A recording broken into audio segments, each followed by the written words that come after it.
Hi and welcome to Good Day Westeros. I'm Max Knoblauch, and with me as always, I'm Proma Khosla. And I'm Bob Al-Greene. and this is a morning show about Westeros.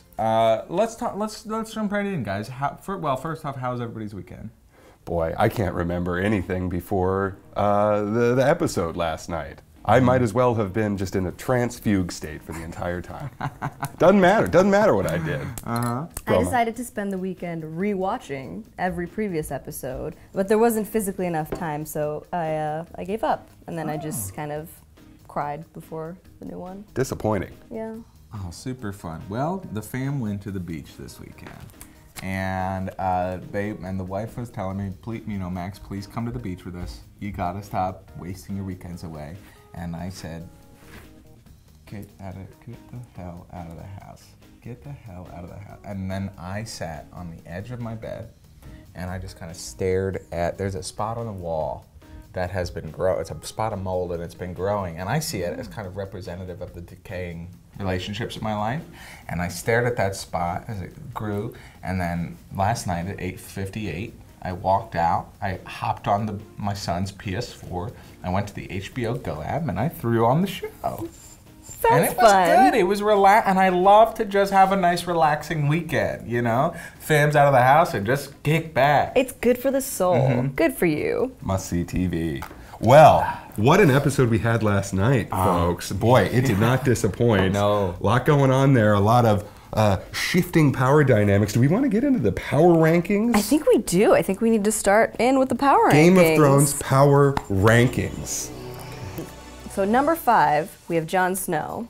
Oh boy. Yeah. Yeah. He meets Dany. It happens. Finally. It's finally happened. Finally. The scene I have written 1,000 different variations of. Was this Once one of the a variations? night for the past 5 years. No, I never thought it would happen like this. No, I've been saying to Bob for the last 7 years. He said, "What do you think is going to happen when they finally meet?" And I said, "They're going to talk about digging a big hole." And he said, "No way, that doesn't even make sense." And I would say, Bob. You said mining. You said mining is the I future. would say they're going to mine for either coal or something else. I don't know which. It's going to be clean coal or another thing. And he said that doesn't even exist in that world. There's probably clean coal too. Yeah, it doesn't make, and sure enough, last night I stand up and I call Bob up and I say, "You owe me $2,000." And he says, "We never bet." And I say, "Bring my money tomorrow or I'll kill." Number 4. It was an excellent meeting. It gave me chills. And speaking of chills, Really good. Sansa put leather on those breastplates, Stark. Yeah. Number 4. To keep her soldiers warm. She's just walking around Winterfell, taking a look, taking stock, being like, fix that, do that, got it. Killing it. Killing it. Let's go to number 3. This is a sad one. Oh, R.I.P. R.I.P. Lady Olenna. A true hero. Went out, died as she lived, right? Yeah. Cursing Sitting. and making fun of Joffrey. Yeah. And Giving other and people the finger. I the thought bird. we were going to finally see that hair. You know what? Don't count it out. We might see her like funeral procession or something next week. Who knows? Maybe we'll see her hair. Oh, I don't know. I think there's some things that the show won't show. Who's gonna get all those headscarves? You think? Let's jump to number 2. I think it's Euron.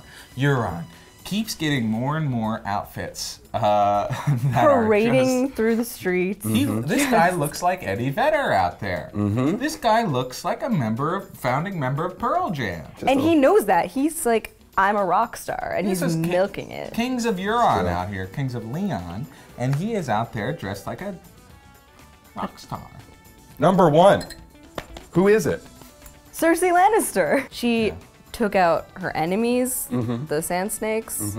She had this weird flirty interaction with Euron in the throne room. Love that. Super appropriate. Extremely But Proma, you're speaking very clinically, and also don't you agree that what she's doing is not only good battle tactics, but the correct thing? Oh yes, morally it's just no complaints. Right. She's right. Look, when you're right, and Cersei is right. What's your favorite scene? Ooh. Guys? What do you think?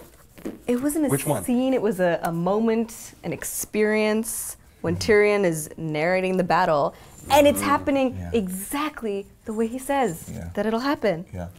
Tyrion Unreal. had to fix the toilets because his dad hated him because he's small. Now he fixed the toilets in such a way that allowed for an army to come through one of the bathrooms and kill the king, and so they come and he says it, and they're coming through, and I'm thinking, finally, I've been waiting for this to happen. Because it was foreshadowed. It also really Seasons ahead of time. legitimized the fact that he killed his father on the toilet. Right. Tyrion, Tywin toilets. Dead by toilet, and dead There's by a history. and There's his just a land will whole, And here's the thing. We already touched a about web this of when we were screaming at betrayal. each other backstage. We had already talked about this. But what did you guys think about when Euron comes and then he's like, oh no. It's just that he's lost. His food is, they've trapped his food. What has happened? You mean because why are the Unsullied guaranteed a loss now? Well, they're trapped in this empty castle, and they've emptied the larders, which Yeah. I don't know what that means, but I assume that means your food A reserves. larder is Westerosi for Really? where we keep our food. We have a reporter on the scene. We can throw to Tyler, who's out of Winterfell right now, and we can check in to see how things are going up there. Yes, Up in very the exciting Knoll. stuff happening there. What? I'm sorry, you say Winterfell? Guys, I'm not even close. No way, I'm in Dorne. I thought you guys wanted me in Dorne. Oh, dude, I don't know what to tell you. I'm all the way in Dorne. There's nothing going on here, but I'm sorry. No, I thought you said Dorne, I swear. I don't think anyone's even alive in Dorne. Really cool. Really cool what's- stuff. Super good report from the What's wall. his deal? Thank you, Thank you, Jonathan, Tyler. for Well, that report. We didn't get to go to Winterfell, but there's some pretty cool stuff happening there. Bran Stark showed up. There's been a Stark reunion, which Ooh, is yeah, a little bit. normally a nice thing. It was kind of, I don't know, Super creepy a and little weird. off. So he saw his sister again, and he was like, "Hey sis, how you doing? Remember your horrible wedding night?" And she Yeah. was like, "Yeah, I gotta go now." So Super chill move on his part. Yeah. That's Yeah. a good bro move. Yeah. very appropriate. Everyone's very appropriate in this episode. Talk about it. I mean, Bran is probably gonna ruin everything now that he's home because that's kind of just like his thing. It's his brand. What do you mean his by ruin? brand? He's literally been branded by By his the brand. blue guy. What Yeah. do you mean by ruin? Well, because he sees everything and everyone all the time, including us right now probably. He knows Jon's true parentage, right? He knows that Jon's a Targaryen and not a Stark. Where is that? Where is he? Where is everyone? Why are there so many boats now? And just in general, where is everybody, Bob? What's the point? That's my thing. Let me take it to the map. Great. Let me show you guys. All right, let's take a look at some of the movements around Westeros that we saw happen this episode. First off, Jon Snow and Davos Seaworth, using the power of boat teleportation, were able to come all the way from Winterfell down to Dragonstone to meet up with Dany. Let's pop them on the map right here. They saw dragons, it was great. Meanwhile, also using the power of boat teleportation, Euron Greyjoy was able to come all the way around Westeros over here to land outside Casterly Rock, which is where we saw the Unsullied and Grey Worm also this week. Meanwhile, up at Winterfell, Bran Stark showed up after walking in from the snow, and he creeped on Sansa, while also Peter Baelish was up there, similarly creeping on Sansa. Well, let's just get on there. Let's just get on there. There we go. Okay, so he's up there. You got Theon Greyjoy. He's a piece of crap. He's floating out there somewhere. And then finally, we saw Jaime and, bless you, Keith. And then finally, we saw Jaime and Olenna. And they're down here at Highgarden, which I just found out is in this area of Westeros, actually. So kind of close to Casterly Rock, but also not. And then also we found out this episode that Ed Sheeran had traveled north and is allied with the Night King. So we'll see how that develops in future episodes. All right? It's tragic. And that's where everybody was this week. That's where that's all the exciting locations. Thank you so much, Bob. You're very welcome. Amazing. Well, Thank we you.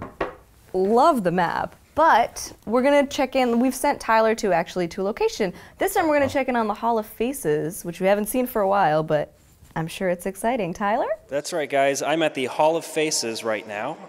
As you can see, it's pretty empty. Not a lot going on here. So this was kind of last season, guys. So not quite sure why you sent me out here. Very cool. Well, that's just another really another example of I all the bet. interesting places that exist in this world. Anything we missed?